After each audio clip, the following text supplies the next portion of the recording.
A friend of mine got a job with her. Mm,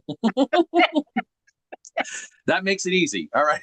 Yeah, I mean, it was easy, but honestly, we get along very well. Um, I was doing like probate letters and all this other stuff. No, saw nothing of it. But I really wanted to help people in that Okay. situation. So, uh, So beautiful. Love that.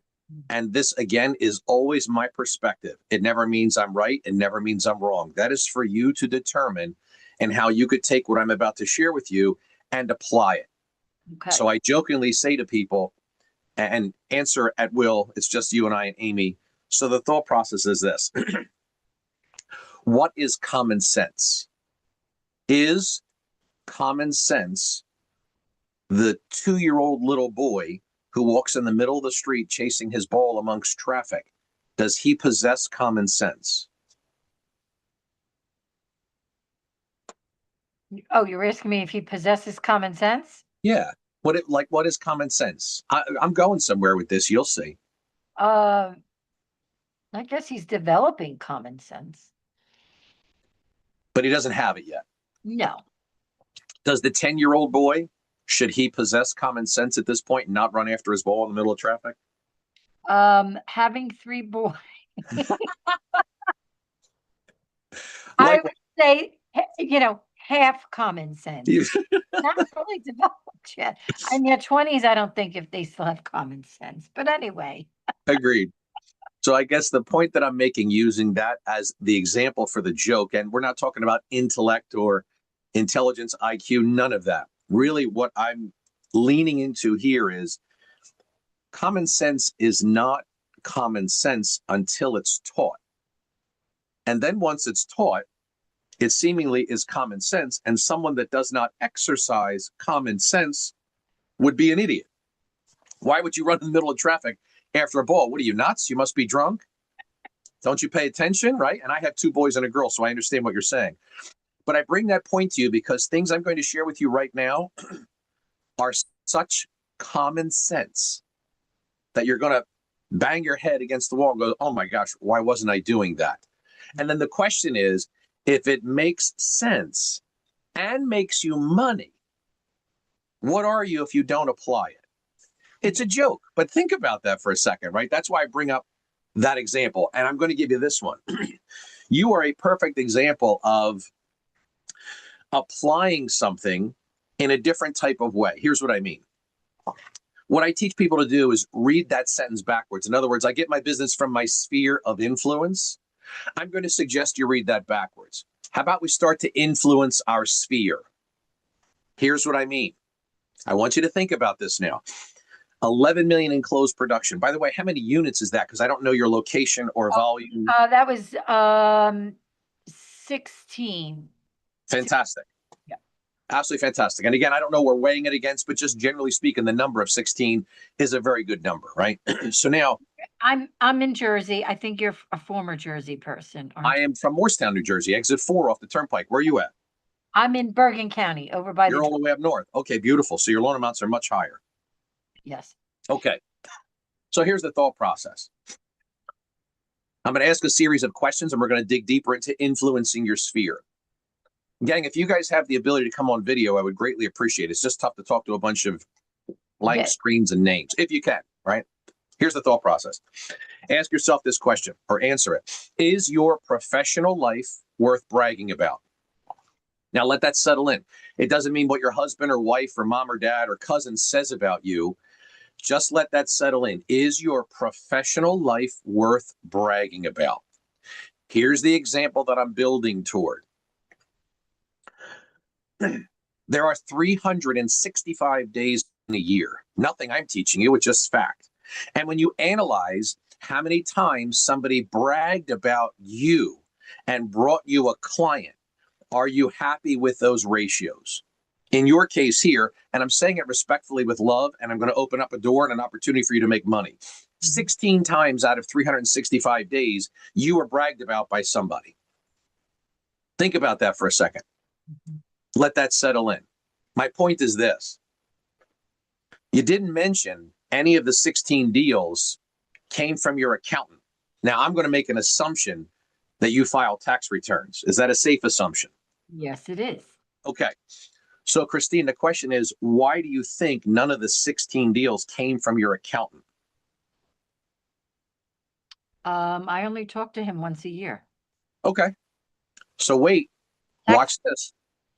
You said in the beginning, all you did was stay in more contact with your closed clients and affiliations, and you got more business, correct or incorrect?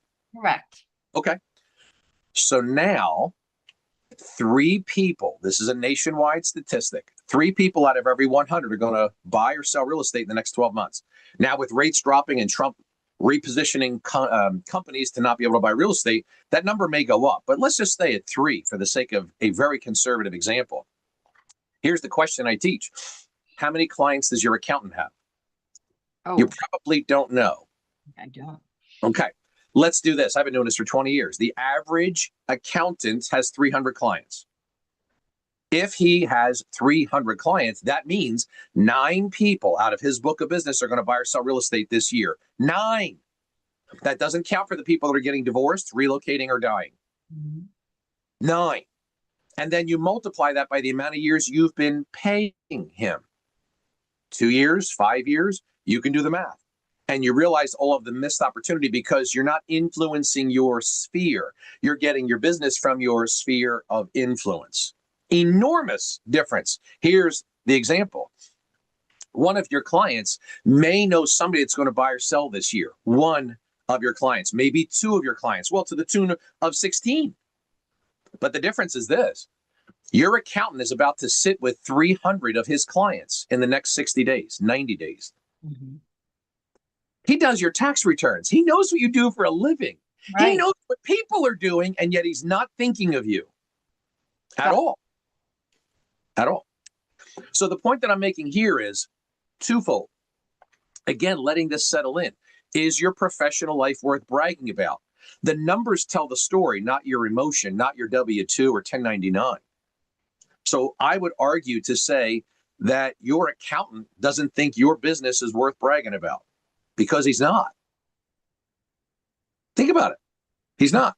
A light bulb just went off in my head. Thank you. That's why we're here, darling. That's why we're here. And I can do this for hours and days. I've got so many different perspectives and angles for you to take a look at. It is essentially taking inventory on your business. 2026 should look dramatically different than 2025. And you had your best year. Yeah. So now I'm just tickling the idea of that. There are more. I'm just tickling that idea just to get you to think, Paulie, what do I do? What do I say? Well, listen, I'm Italian from Jersey. You can go to the guy and threaten him. You can blackmail him, but it doesn't work as well for the average person. There is a way to articulate the message, to communicate with this person, to get them to want to be your partner and to get them to want to give you the business and to get them to brag about you to everybody they're talking to. He's not. So I'm not here to hurt anybody's feelings. I'm here to get you to look in the mirror and just look back and say, out of 365 days, how many times, how many days did people brag about me? 16 out of 365. If you're comfortable with that number, and again, I'm not taking away from your best year ever. Congratulations. That's absolutely fantastic. 11 million. You did well, darling. You did well. But guess what? You left so much money on the table. You're going to be so excited when I share this with you, as I just did with the accountant. Now, let's go a little further. Think about this now. Is the local divorce attorney the biggest firm in town? Dozens of divorces. Is it possible that firm files tax returns as well? Um, I don't think so. They're attorneys. Well, we would make the assumption they file tax returns just like you. Oh, you mean did the attorneys file? Yeah. Yes, yes. Is it possible that the local divorce attorneys also use the same accountant you use? Is it possible? And he never thought to say to you, hey, Mary, number one divorce attorney in town that I've been doing taxes for 10 years, you got to meet my best friend, Christine, the most phenomenal real estate agent in Bergen County. You two need to get together because you have clients for each other. Gotcha. When you wait for your sphere of influence, you are not initiating or activating the influence aspect of your sphere. And I'm not saying again anything was wrong. It is not. But the sphere of influence was you actively calling, dropping postcards, knocking on doors, stopping by with donuts and coffee. I get all of that. But I protest, or I would profess, hey, why aren't you doing that with your accountant? The guy that's about to sit with 300 people in the next 90 days. Yeah. You stop by your clients who may have a client for you this year. You stop by the accountant's office, he's sitting with a client in 20 minutes that's getting a divorce and needs to sell a house. These are facts. He's about to sit with 300 people in the next 90 days, and all he's got to do is cultivate that and say, you need to meet Christine. Again, I'm not telling you to change anything you're doing. I don't profess that. And I'm not saying what you're doing is right or wrong or indifferent. Absolutely not. Analyze what I just said, and you referenced light bulb. Now, the question is, once the light bulb goes on and illuminates the room or the opportunity, what do we do next? Mm-hmm. That is the challenge, Christine. That's why I say I'm a perspective coach and a linguistic coach. When you approach somebody and ask for a referral, you're a beggar, and you've actually activated fight or flight. Fight or flight. Think about this story. 2-year-old Johnny comes into the kitchen with chocolate cake on his face, and mommy walks into the kitchen and says, Johnny, did you eat that cake? What's he say? If you ever watch America's Funniest Videos, no, I didn't touch the cake. What? So think about it. You're activating fight or flight, which for him means what? I'm going to fight mommy. I can't. She's a giant. I'm going to run. I can't. My legs are this big. I'm going to lie. Now, same situation. Johnny comes around the corner with chocolate cake on his face. Mommy comes into the kitchen, chocolate cake on her face. Johnny, I love that cake. Didn't you? He complies. There's no threat. He complies. Christine and everybody listening, if you want people to react differently towards you, you must act differently towards them. If you stick your hand out and ask for the business, you are a beggar. You've activated fight or flight. And I know this is contrary to everybody out there that says you just need to ask for the business. I don't ask, I instruct. The only reason I can do that is because the way that I present is such an elevated level of confidence that people automatically follow. I don't ask. Why should I have to ask? But that's what we're taught. Just ask for the business. Ask. No, you're a beggar. So you're actually forcing people to lie to you. And they'll say something like, okay, great. When somebody comes to me and asks for a great realtor, I'll send them to you. Give me your cards. And you feel good about that. I stop and say, well, thank you so much. I appreciate the intention.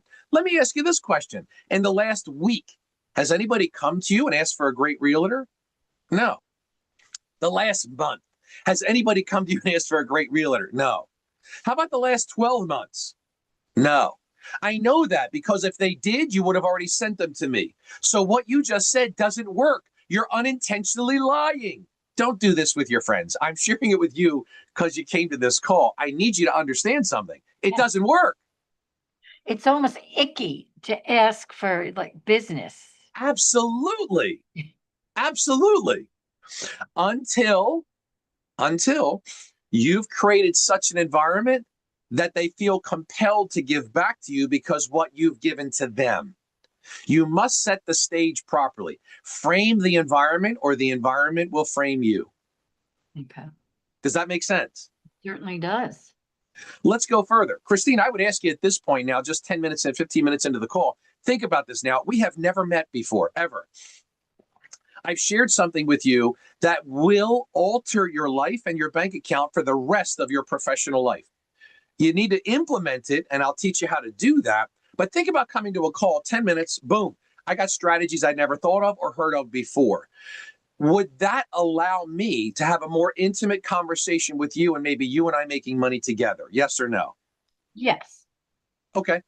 So I want you to think about this. These are not real estate classes. These are acting classes. This is a performance. This is a show. And my professional life is worth bragging about. You just told me that. This is the bar that I'm trying to get everybody to understand that you must take inventory. And I jokingly say you have to get married on the first date. We just did.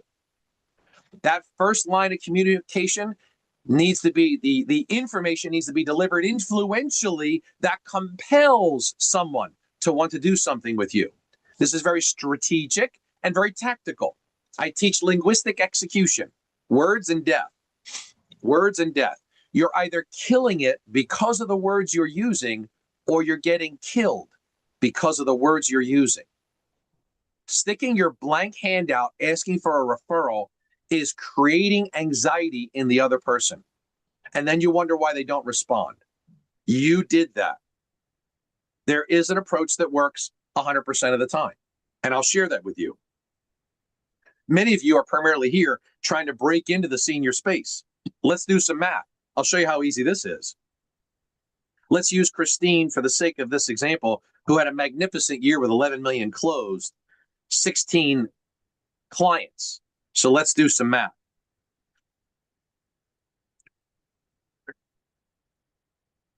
How do I break into the senior space? First of all, I don't believe anybody has to break in. You're already there. You're already in the senior space. Watch this. She closed 16 clients last year. We know, if you've been coming to my calls, that 67% of the population does not have a will or a trust until the age of 72. Then it goes down to 19%. So my question to Christine is this: how many of your closed clients, after making settlement, updated their will? Christine, do you know that? I don't. Okay. It's simple, gang. Watch this. 16 closings times 67% is 10. 10. So she spent the next 16 days making one phone call, checking in on her closed clients. Mary, how's your husband? How's the kids? How's the dog? By the way, the house looks absolutely beautiful. Great job. Don't forget to have me over for coffee. But that being said, Mary, I'm just curious, did you update your will after settlement? No? Don't worry about it. I got a guy. I'm in Jersey. I got a guy for everything.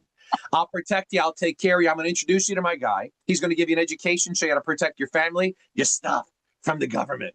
I'll tell him to call you within the next 48 hours. His name's John. All I want you to do, Mayor, is call me after you had a conversation with him. Tell me how much you love this guy, because everybody I send to him, they love him. Christine, I need you to think about that, and everybody on this call. Mm-hmm. If that probate attorney or estate planner, over the course of the next 30 days, gets calls from you saying, John, estate planner, probate attorney, I have another client.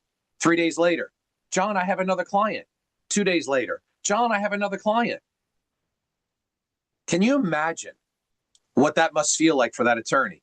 That once or twice, 3 times a week, he's getting a call from you that you have another client for him. When has that ever happened? Never. Christine's been in business 8 years. Guarantee you, she has not heard any of the strategies I've taught today. I'm not saying it disrespectfully. She had a banner year. Do not want to take anything from her.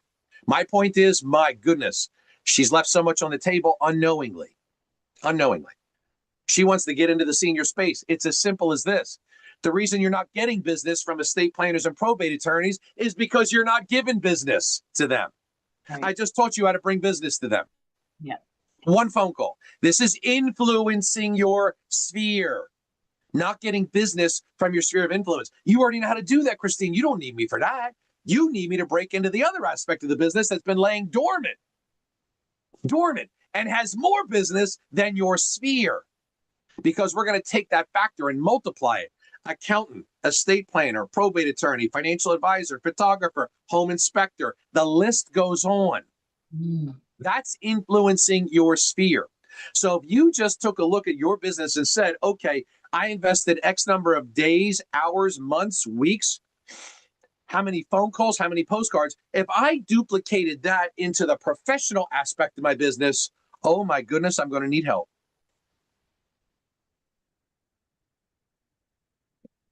22 minutes I've shared strategies with y'all. Anybody can interact with me. Christine, share with me your thoughts, please. First date. This is our first date. Oh, you're funny. No, honestly, the probate attorney that I did manage to build a relationship with, I did bring her some business.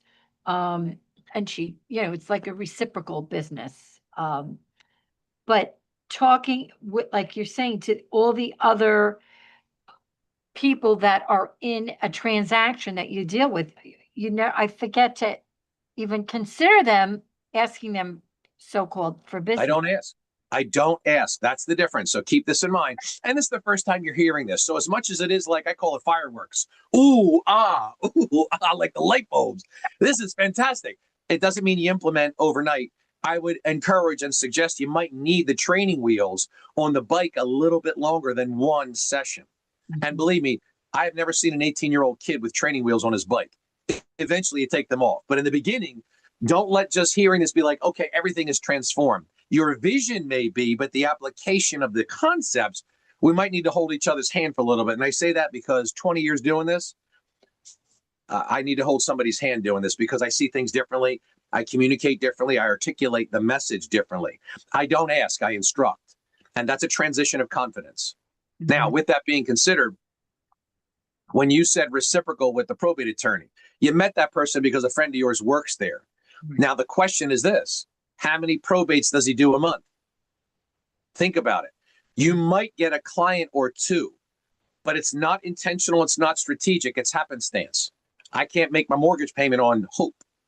So the thought process is I can project out what I'm going to close in 2026, because if I'm Christine, I say every year I tend to give my estate planners 15 to 20 clients, and they tend to give me 6 to 10.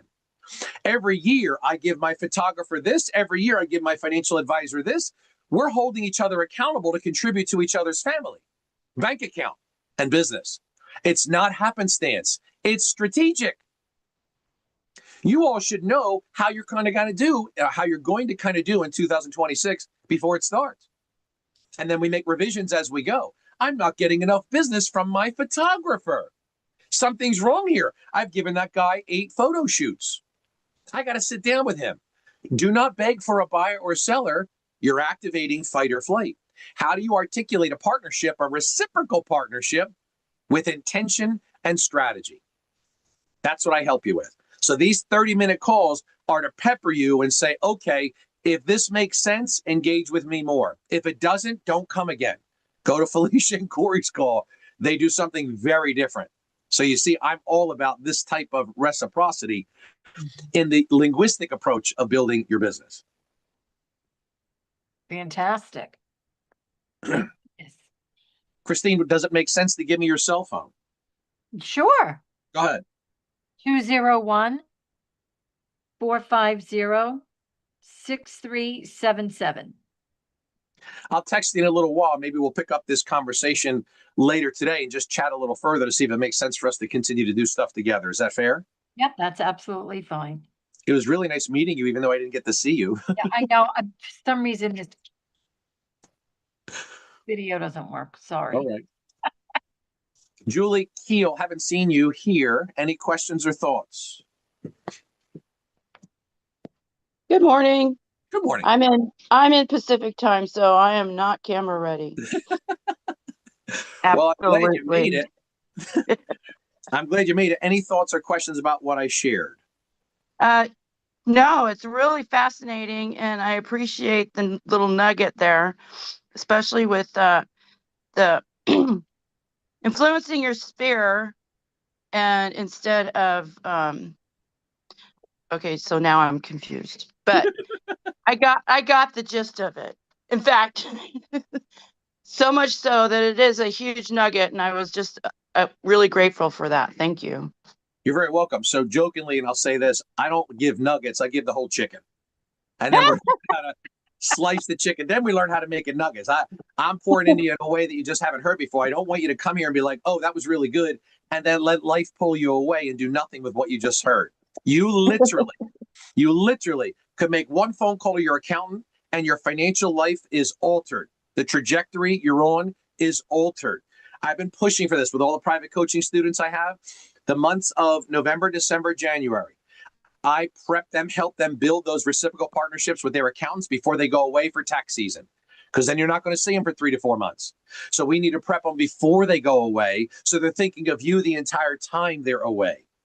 That would be the intention. So now you look at your business and say, okay, every year I've been doing tax returns with this guy and I've gotten nothing. How about I just get one this year? One would be a fantastic A fantastic result, just one. And then after you get one, you're like, that was easy. I could get another. Now I'm going to show you how to do that. That's what I'll follow up in a call with, Christine, okay? Okay, that's terrific, Paul. Thank you. My pleasure. Julie, any thought to giving me your cell phone? Would you be interested in that? And believe me, you'll not offend me if you say no. No, go ahead. It's 408-529-1482. My time here today is over, ladies. God bless you. Thank you for coming. I'll follow up with both of you later today. Sherry, good to Thank see you, you, darling. Paul. Have a wonderful Thank day. you. Bye-bye now. Bye-bye. Good morning. Thank you.